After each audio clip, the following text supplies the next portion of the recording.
Good morning, good afternoon, and good evening for another very special edition of WOWSA Live with Rob Webb from Maui, Hawaii. Welcome, Rob.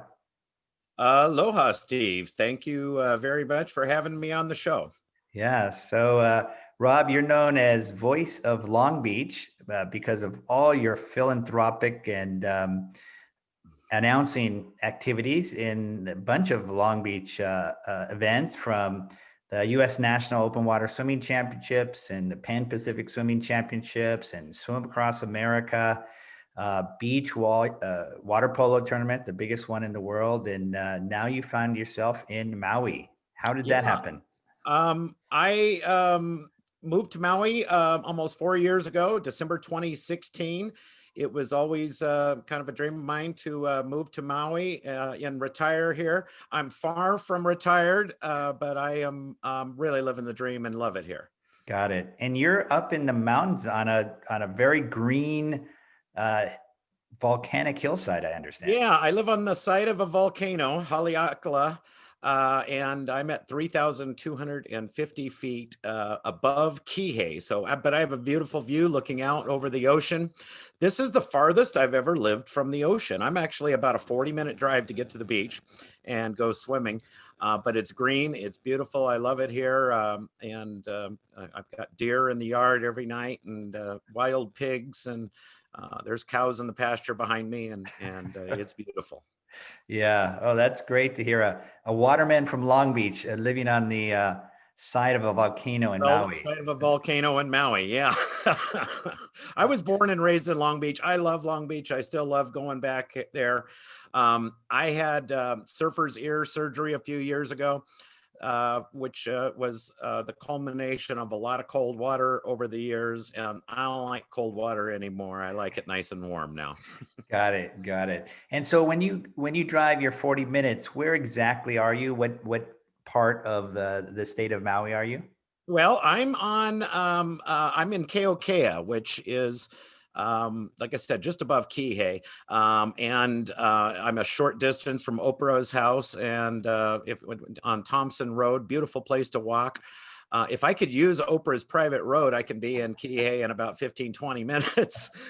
She doesn't let me use it. But we have to go the other way around. I love swimming in the Cam beaches. I used to live right off of Kiavakapu, and I love swimming Kiavakapu, but I really love Kanapali too, and Airport Beach, and up there on the other side of Black Rock, a little bit more away from where all the tourists go. Got it. Got it. Well, when you and I first met, I mean, you were doing so much for the city of Long Beach and all the athletes who spend their time on paddle boards, kayaks, with goggles, with a water polo cap, etc. And man, you just did all kinds of stuff, fundraising, philanthropic activities, and tell me where it all started. Well, yeah, I was blessed to live in Long Beach, and I was, I grew up in Alamitos Bay, playing and swimming and paddling and rowing and surfing at Seal Beach.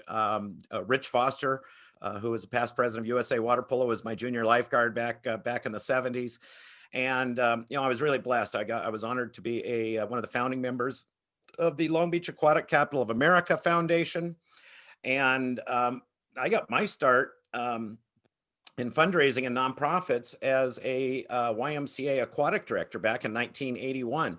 At that time, I had no interest in fundraising and creating exciting fundraising campaigns.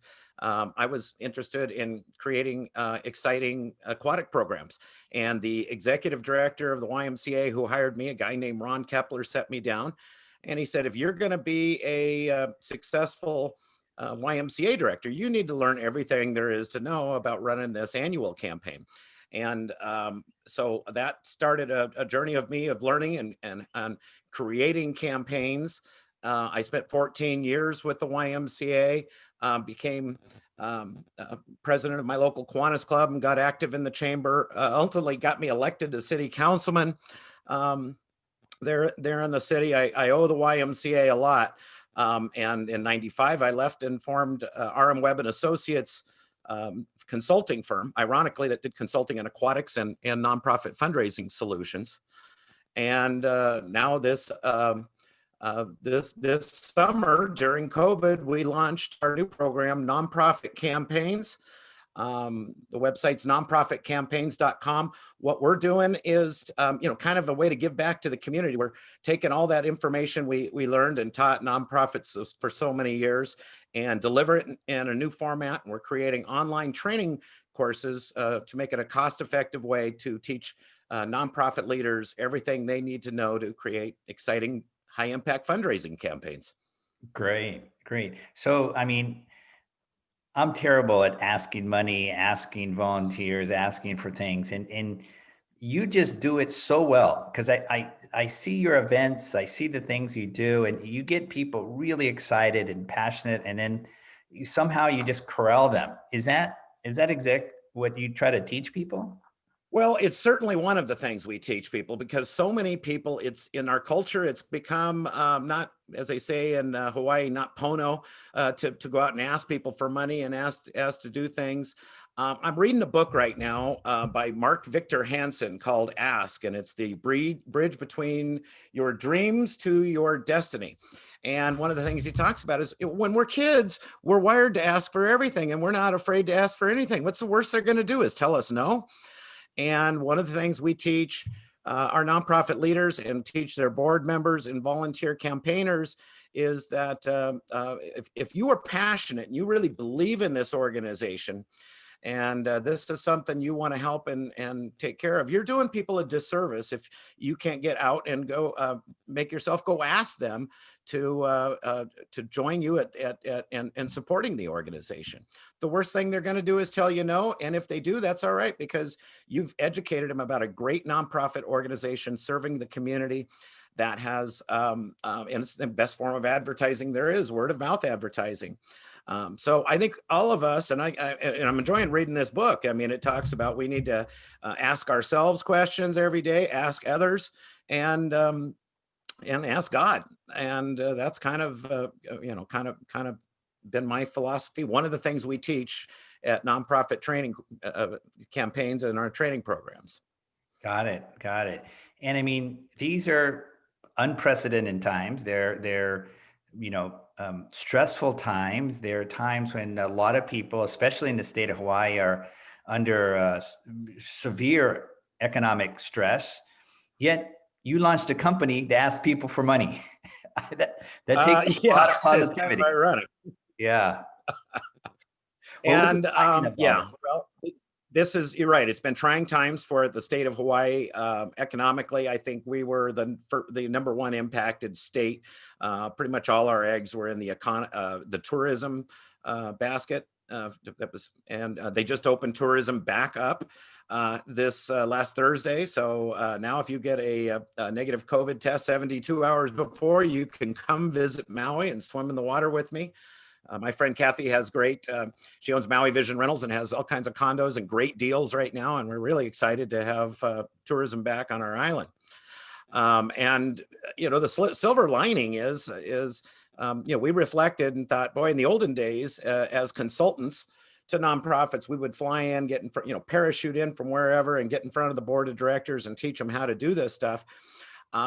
And we can't do that now. And so we kind of, during COVID, we looked and said, how can we teach people in a real cost-effective way and give back? I've been very blessed over the years as a nonprofit consultant and a businessman in Long Beach and now here in Maui. And so this gives us a way to teach nonprofit leaders everything they need to do to go out and create exciting fundraising campaigns. Our first course is launching on November 17th, free via live webinar, and you can sign up at our website, nonprofitcampaigns.com. And we're really excited. This is a new project that has got me really excited to help nonprofits in a new special way. Yeah.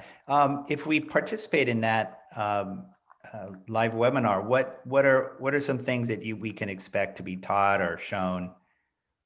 Yeah. So what we originally set out for this first course, we were going to teach organizations what they need to do to prepare for really conducting what we call high impact fundraising campaigns.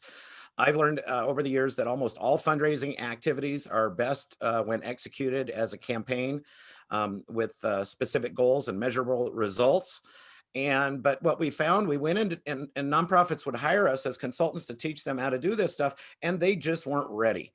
And so we started to launch this course, and it was going to be everything about how to prepare your nonprofit for success. And one of the biggest things is developing a culture of philanthropy.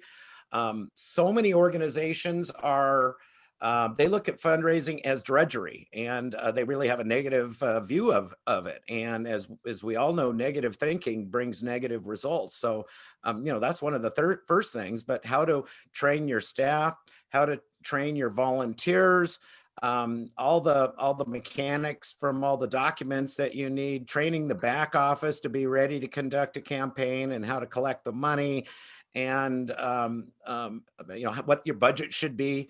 What we decided to do was double down. We had a lot of our clients say that they wanted us to not only teach the fundamentals of preparing for success, but they wanted us to also, give them all the nuts and bolts of what they needed to do to go out and conduct a campaign. So when this COVID stuff's over, they're ready to hit the ground running.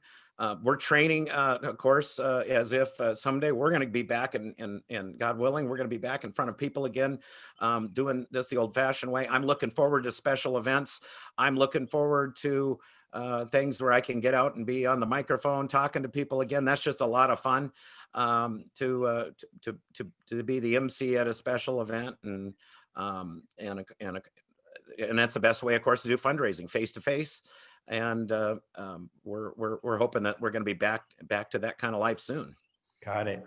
And so you not only do sports related or campaign or advise campaigns. Does it run the gamut from, I don't know, healthcare, the environment, and other special causes? Yeah, pretty much. Yeah, arts to youth serving organizations, to people that are feeding the homeless, to whatever you can imagine. A lot of our clients are YMCA professionals wanting to learn all the best secrets of the trade, and the YMCA did a very good job. I learned this stuff from the real pioneers that wrote the YMCA campaign manual back in the '80s. We've got there's Red Cross people that are signing up, Salvation Army, and a whole host of smaller nonprofits. We've got founders of smaller nonprofits that are learning to figure out how to to sustain the organization when someday, God forbid, they'll be gone. We've got board members and board chairman, chair of the board of directors for a lot of nonprofit organizations signing up to learn how they can, what the training program does not only raises a lot of money for your organization. That's kind of the byproduct. It develops, like I said, that culture of philanthropy, and brings in new volunteers and new blood and new board members, developing a pipeline of future leadership and board members for the organization. It just so happens we if we do it right, we raise a lot of money. Got it. So it seems to me that getting that culture right, getting the mindset right, having that positive frame of mind is absolutely critical. So, what if are there 3 golden rules? Are there 5 steps to success? Are there just sort of general kind of real quick pithy bits of advice you can share with our Yeah. audience? Well, yeah, and that's what we're going to do in this. I'll tell you, in this free training webinar we're doing live on November 17th, and it's going to be at 11 a.m. Hawaii time, which is 1 p.m. Pacific time. That's after daylight. We don't do daylight savings, so when you guys fall back, we just keep going. And 4 p.m. Eastern time. Yeah. And what we're telling is we're going to be giving a lot of free tidbits of advice. We're going to be talking about board recruitment. I particularly believe that a big board is a good asset to your organization, and how to go out and recruit board members that are passionate about serving your organization, and having a new pipeline of volunteers come in. We're going to talk a lot about what I said, that developing a culture of philanthropy, that way of thinking that really needs to start with the board and the staff and everybody, and how, we're here and our mission is to help serve our donors on a journey. And it's not what our donors can do for us, but it's what we can do for our donors as nonprofit professionals. And even if you don't sign up, people don't sign up for the course. I think they're going to learn a lot on November 17th that will up their game to be a better fundraising and nonprofit leader. Got it. And will you be leading the course? I am. I'm going to be. It is. I tell you, I'm better in front of the board and in front of people than I am on. But I'm learning all this Zoom and video stuff. And we're going to the training course is going to be almost 4 hours of video instruction, and of course a written guidebook that goes along with it. We're at about 25 pages right now, and just finishing that guidebook up. And my son and I will be hosting the live webinar. I'm honored to. This is a family business, and I'm honored to be partnered with my son, Mark, in this. He is, I'm really proud of that kid. He is, played water polo at Shore Aquatics, went to Wilson High School, graduated from Long Beach City College and Long Beach State. Just went out and got his certificate in nonprofit fundraising from UCLA. And he and I are partners. It's fun to work with my son and do this every day. Our chief consultant is my ex-wife, Rob Webb.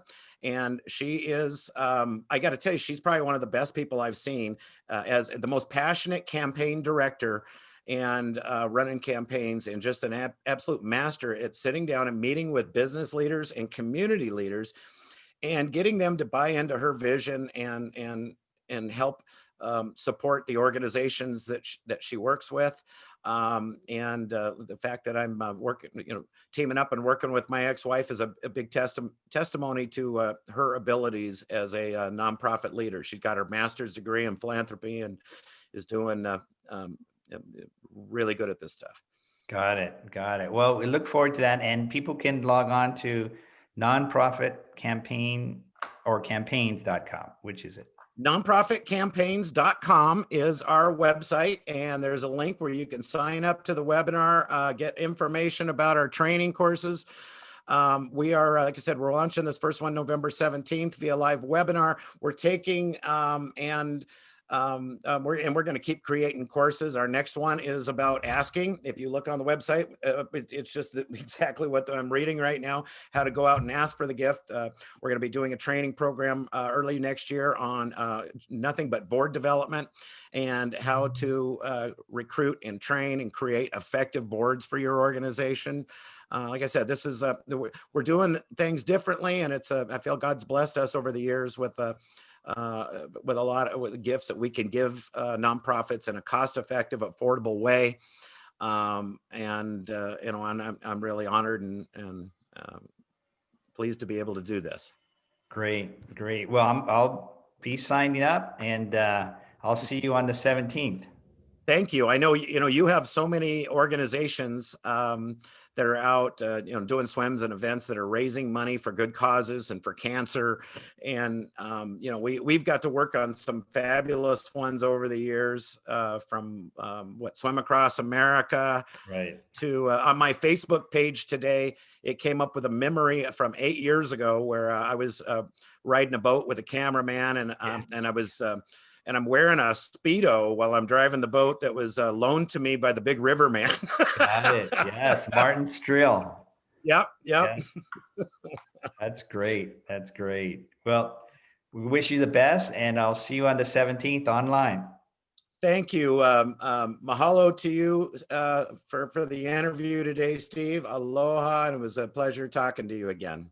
Thank you.